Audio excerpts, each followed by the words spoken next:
our first review of 2020, The Gentleman. We're a little late. Yep. Late to the game. We're late to the game because, you know, our theater gets movies kind of late. By late to the game, I mean we were late to the game on any 2020 movie. We just passed up everything so far this year. Well, I mean, technically, this movie didn't get a wide release until this weekend. It got a wide release last week. This thing says January the 24th. This is the 30th. Yeah, it was last week. Like I said, Caleb messed up the first intro. Oh God, you know what? Okay, so The Gentleman, like I said, our first movie of the year, season 3 of our show. Got that in. So this is a movie I don't think I watched the trailer for. I didn't. I've seen I didn't know anything about it. I've seen TV spots and reviews, and I've heard things and seen interviews, and I love the cast. So I was like, oh, it looks like Guy Ritchie going back to what he used to do with movies like Snatch and Rock and Roller and movies like that. And early on in this movie, I was a little scared. Not gonna lie, I was a little scared early on because to me, if you don't keep watching the movie, you just turn it off after 20 minutes. The movie can come off as a editing nightmare. But then, to me, when the movie really starts to come together about 30 to 35 minutes in, I think this movie's a blast. This movie is such a blast. Like, really good performances, really good lines, an intriguing narrative that, like I said, may be off-putting at first, but it's a narrative that I really respect because it was so original, maybe a little bit too reliant on exposition.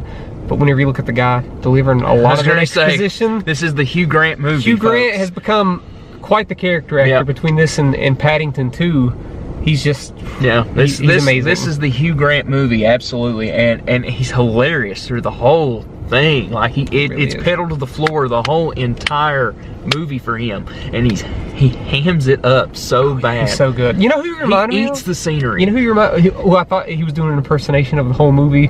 Ricky Gervais. Yes! Did you get that too? Like the whole movie, I was like, that's Ricky Gervais.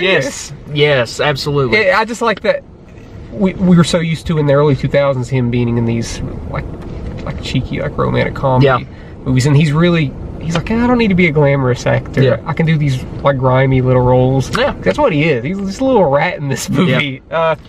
He's definitely one of those people that is the bottom of the barrel, the snake in the grass, you know, wolf in the sheep's den, you know, type deal.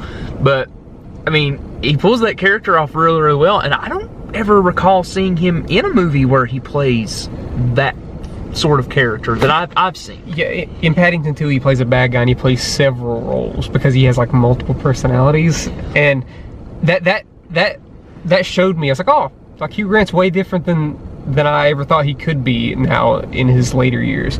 But this movie just like multiplied it even more. And that's not to say that anybody else wasn't good. I think everybody in this movie is excellent. To me, whenever Matthew McConaughey is probably the weakest link in the movie, your movie's doing something right, and he's good. It's just I don't think they give him a whole lot when these other characters are like so funny. Like Colin Farrell comes in as like a side character, and like he's great. Like he's hilarious. He's like a guy like to me the movie, the title, The Gentleman, sort of comes with him because he's so polite, but he keeps finding himself getting into these really like gangster and crime situations, these really like horrible situations that he cannot get out of. He's sort of like a coach, I guess.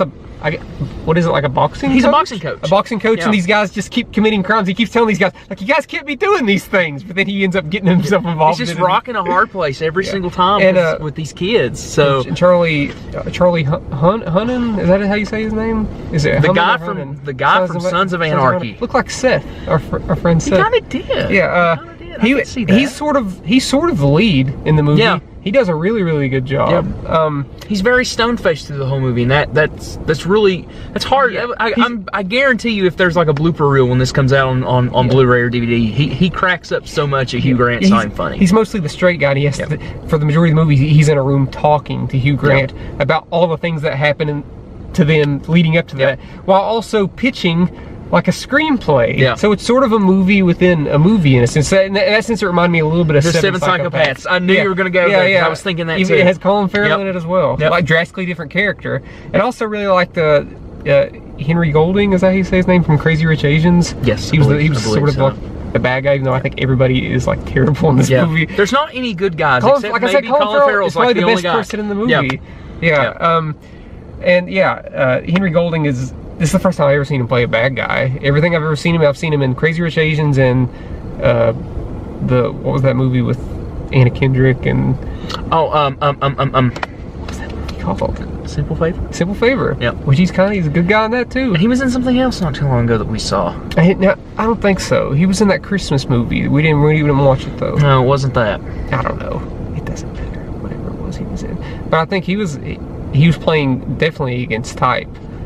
Just really being like a really, really good crime boss without being a real crappy person. Yeah, I do think, even though I respect the narrative a whole lot and how different it is, on the surface there's not a lot there. Like, yeah.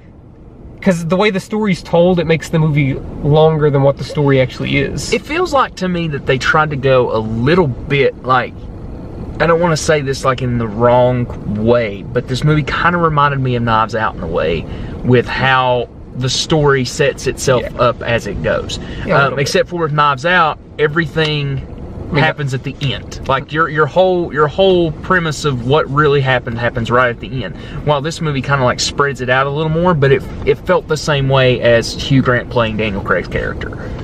You know? A little bit. I mean, Knives Out's a better movie. Right, Knives Out is a better movie, but yeah, I think this movie does have, to say that it doesn't have flaws would be crazy. Yeah, but for a January release, and something that maybe you're not expecting to be that good, I think this movie is a blast. I do think it's fun. Like, I do think it crams in a lot of not just exposition, but it crams in like 2 twists in the last like 15 minutes that like I'm like, oh, that was a little sloppy, especially like the final stuff there. Like, I don't want to give it away, but it's definitely, I think it's probably like the weakest thing. The last like 10 minutes of this movie is probably the weakest element of the movie, or the first 10 minutes. It's hard to describe because that first 10 minutes you just don't know. Yeah. Like is it just going to be this guy telling a story the whole movie? It kind of is, and but whenever it starts to reveal itself, it's like, okay, I could watch another hour of him just telling the story because, like I said, Hugh Grant is that good at this. Well, I don't want to say that because it would kind of reveal the movie. So there's a lot of spoilers in the movie. Yeah. We'll talk that whenever we're by ourselves. But in a way, it almost feels like an open-ended ending. I mean, I think it's pretty self-explanatory. I just didn't love it. Like, I didn't love that or the things that led up to that involving that character. I'm like, it just feels like you're just revealing a lot here. I agree, but I feel when it hits a certain point, it feels a little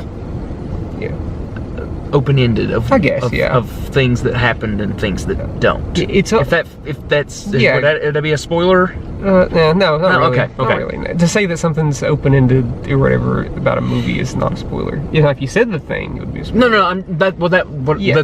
The second thing I said was of what happens and what doesn't. Yeah.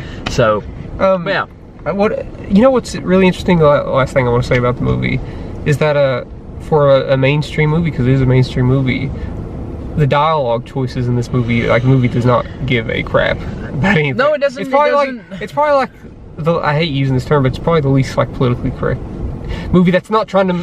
It doesn't have an agenda. Yeah. It's just a thing. Yeah. Like, there's a lot of like non-politically correct movies that have an agenda. Yeah. Like this doesn't. This is just like. That's why it reminds me of In Bruges or Seven Psychopaths, like his early movies like Snatch. Some of the racial connotations in the movie, something said, but then it follows it up with something like, you shouldn't really say that. But then they explain themselves. But they explain themselves, and it kind of makes it funny. It was kind of funny. I'm not gonna lie, it was fun. I laughed at it. I was supposed to laugh at it. It wasn't. To me, it's not. It's not offensive. It's the delivery. Is the way that when you got Colin Farrell. When you have Colin Farrell, just absolutely just again, and these side characters that are. It's movie's just good. It's good. It's good. I give it a go in the theater. It's funny. If we had a theater full of people, I think that movie would have been even more enjoyable because I think people would have laughed. Best movie I've seen this year. Well, that's not saying much. I give the movie, because I don't want to jump the gun too much in January. I give the movie we're right back where we were last year. Was the best movie I've seen this year. Glass. Oh, you've seen Glass. Woohoo! I give this movie a solid B+. Really? Yeah, it was fun. Okay. It was a lot of fun. Okay. Yeah, I'd watch it again. Okay. Like at my house, not in theaters, but at the house. I give it a B. It's strong showing for January. You don't get that very often, so Yeah. B. I'd go watch it. Go see it at your See, theater. it's making decent Give it money. some money. It's making some decent money in the box office. Let us know what you thought of The Gentleman in the comment section below. Hit that subscribe button, and thank you for watching. Hit that little bell so you can get alerts and stuff. Thanks for watching.